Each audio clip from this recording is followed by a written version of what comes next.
بسم الله الرحمن الرحیم الحمد لله رب العالمین والصلاة والسلام على رسول الله.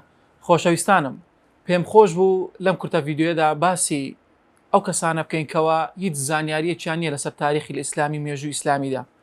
ئەو کەسانێکەوە دەیانەوێت تاریخی ئیسلام بشەوێنن، ئەو کەسانێکەوە دێنە سەر تەلەڤیزیۆنەکان، دێنە سەر کەناڵەکانی ڕاگەاندن باسی موسڵمانبوونی کورد دەکەن، باسی ئەوە دەکەن کەوا سەرەتای پەیوەندی کورد بە موسڵمانەکانەوە چۆنی بووە.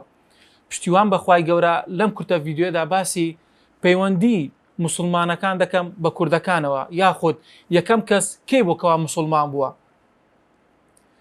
سەرەتای پەیوەندی کورد بە موسڵمانێتی و بە موسڵمانانەوە دەگەڕێتەوە بۆ ئەو کاتێکەوە پێغەمبەری خوا صلی الله عليه وسلم لە شاری مەدینە بوو، کاتێکەوە هاوڵێکی کوردمان هەیە بە ناوی گابانی کوردی یاخود زابانی کوردی.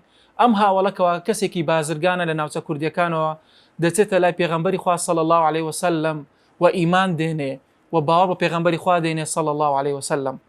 گابانی کوردی بازرگانێکە هاتوۆتە ناوچەکانی مەدینە و هەندێک لە فەرمودەکان دەڵێن کەوا هەدیەی داوەتە پێغەمبەری خوا صلی الله عليه وسلم.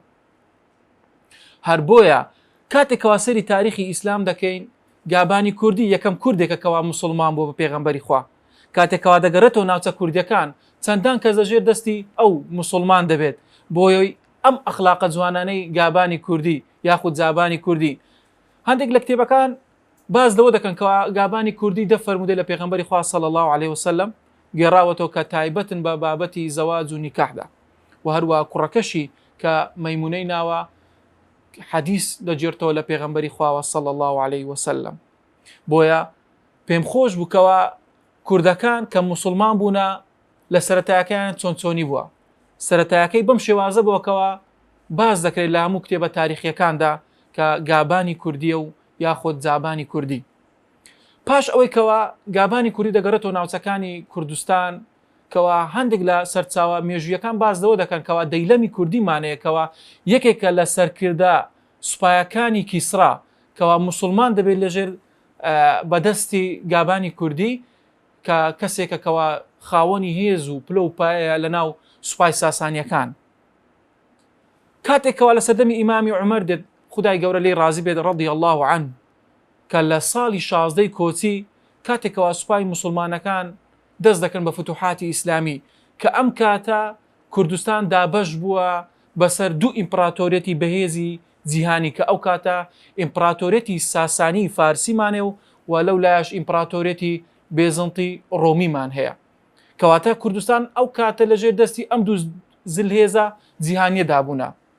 کەواتە کورد خاوەن ماڵی خۆی نەبووە. کاتێک کورد خاوەن ماڵی خۆی بوو کە لە تاریخدا باز دەکرێت کە دەوڵەتی میدی، کە ئەو کاتە چەندەها ساڵ پێشزاینی کە دەوڵەتێکی کوردیەوە بە ناوی دەوڵەتی میدی، کە ئەو کاتە دیارکۆ دەوڵەتی میدیدا دەمەزرێن کە دەوڵەتێکی کوردیە. لە پاش ڕوخاندنی ئەم دەوڵەتە هیچ دەوڵەتێکی کوردیمان نییە کەوا لە تاریخدا باس کرابێت. کەواتە ئەو کاتە کوردەکان کەوتونەتە ژێر دەسەڵاتی ئیمپراتۆرێتی ساسانی یاخود ئیمپراتۆرێتی بێزنتی، و لە ژێر دەسەڵاتی ئەو ئیمپراتۆرێتە کاری کردووە وەکو سەربازێک، و بازیان لێوەرگیراوە کە بازێکی زۆر بۆ ئەوەی بەشداری سوپای ساسانیەکان بکەن. کاتێکەوە ئیمامی عومەر خوددا لێی ڕازی بێت لە 16 کۆچی سوپا بەڕێ دەکات بە سەرکردایەتی گشتی هێزەکانی موسڵمان، ئەو کاتەکەوە سەعدی کوڕی ئەبی وەقاص بووە کە عەشەرەی مبەششەرەیە، سەرکردەی گشتی هێزی ئیسلامی بووە. کاتێکەوە موسڵمانەکان دێن بەرەو ناوچەکان کە لە دەرگای سنوور دێنە ژۆرەوە، کە کاتێک کوردەکان خاوەن ماڵ بوونە بەڵام دەرگای لە موسڵمانەکان نەکردوتەوە، چونکە ئەو کاتە دەوڵەتی ساسانی شارەکانی هەموو داگیر کردبوو. کەواتە کورد خاوەن ماڵ نەبووە بۆ ئەوەی دەرگا لە موسڵمانەکان بکات و یاخود ڕوبەڕووی موسڵمانەکان بێتەوە، کە زۆرێک لە سەرچاوەکان دەبینی کەوا کەسێک کتابێکی نووسیتی بە موسڵمانکردنی کورد، کە ئەمە هەڵەیە بەڵکو بە موسڵمان بوونی کورد، کوردەکان موسڵمان بوونا. بڕۆ سەیری هەموو تاریخە ئیسلامیەکان بکە، سەیری کتێبەکانی ئیمامی تەبەری بکە، ئەو کتێبانێکەوە بەلادریمان هەیە، سەیری کتێبەکان کە دەبینی کەوا کوردەکان چۆن موسڵمان بوونا، بەهۆی ئەو سیفەتە جوانانێکەوە لە موسڵمانەکانیان بینیوە، لە بازرگانەکانیان بینیوە. سەری تاریخی ئەندەلوس بکەین کە هیچ بە فەتحکردنێکی وان ڕووی نەداوە برێ ئەندەنوس فەتح کرابێت، کە ئەندەنوس ئەو کاتە ئێستا ئیسپانیا و پورتوگالی ئێستا دەکات. بەڵکو بۆی ئەخلاقی بازرگانە مسلمانەکان بووە مسلمان لەوێ زیادی کردو و خەڵکی ئیمانیان هێناوە بە پێغەمبەری خوا صلی الله عليه وسلم. کاتێکەوە سوپای مسلمانەکان بەرەو ناوچەکانی کوردستان دێت کە ئەو کاتە کوردستان دابش بۆ ژێر دەسەڵاتی بۆ نمونە چەند هەرێمێکە بووە، هەرێمی چیامانەیە، هەرێمی ئەرمینیامانەیە، هەرێمی شارەزوومانەیە، هەرێمی ئەرمینیامان هەیە. ئەو هەرێمانە بە هەرێم بووە بۆ ئەوەی لە ڕووی کارگیریەوە ئیمامی عومەر دەسەڵاتەکانی دابش کردە بەسەر والیەکانی ئەو کاتە. ئەگەر سەیری تاریخ بکەین دەبینین هیچ کاتێک کوردەکان ڕوبەڕووی سوپای مسلمانەکان نەبوونەتەوە، بەڵام دەبینیکەوە بە سەرکردایەتی ساسانەکان ڕوبەڕووی مسلمانەکان بووتەوە، ئەمیش وەکو جوندیەک بەشداری شەڕەکانی کردووە. لە هیچ کاتێکدا نابینی کوردەکان شۆڕشێکیان کردبێت دژی مسلمانەکان ڕوبەڕوو ببنەوە. ئەمە تاریخی مسلمانانە، بۆیە پێویستە لەسەر ئێمە خۆمان فێرە ژیانی پێغەمبەری خوا بکەین، خۆمان فێری تاریخی ئیسلام بکەین کەوا بزانین نەک کەسێکەوە بێ باسی تاریخمان بۆ بکات کاتێکەوە ئەم تاریخە جوانەمانێکەوە پێغەمبەری خوا صلی الله عليه وسلم خاوەنێتی. بۆیە بە پێویستم زانی ئەم کورتە باسە لەم کورتە ڤیدیۆدا ئاماژەی پێ بکەین کەوا سەرەتای پەیوەندی کورد بە مسلمانانەوە کە ئەو کاتە دەگەرێتەوە لای گابانی کوردی.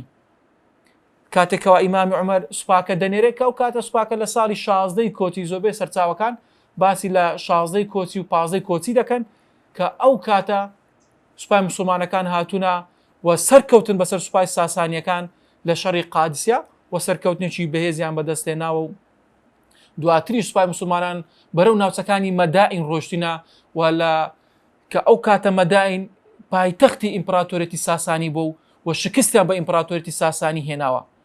بەڵام هەر کاتێکەوە مسلمانەکان چوونەتە شوێنێک بیدایەت خۆ چەند جار نامەیان بۆ ناردو بۆ ئەوەی کەوا مسلمان بن، ئەگەر مسلمانیش نەبن ئەوەتە جزیە بدەن، کاتێکەوە جزیە نەدەن بەڵکو ئەو کاتە هێرش دەکرێت لەلایەن مسلمانەکانەوە بۆ ئەوەی فەتحکردنی ناوچەکان، بۆ ئەوەی ئاینی پیرۆزی ئیسلام بڵاو بکرێتەوە بەسەر ناوچەکاندا. هیوادارم توانێت بێتم سوودێکم بێوی خۆشەویستگان بێت. السلام عليكم ورحمة الله وبركاته.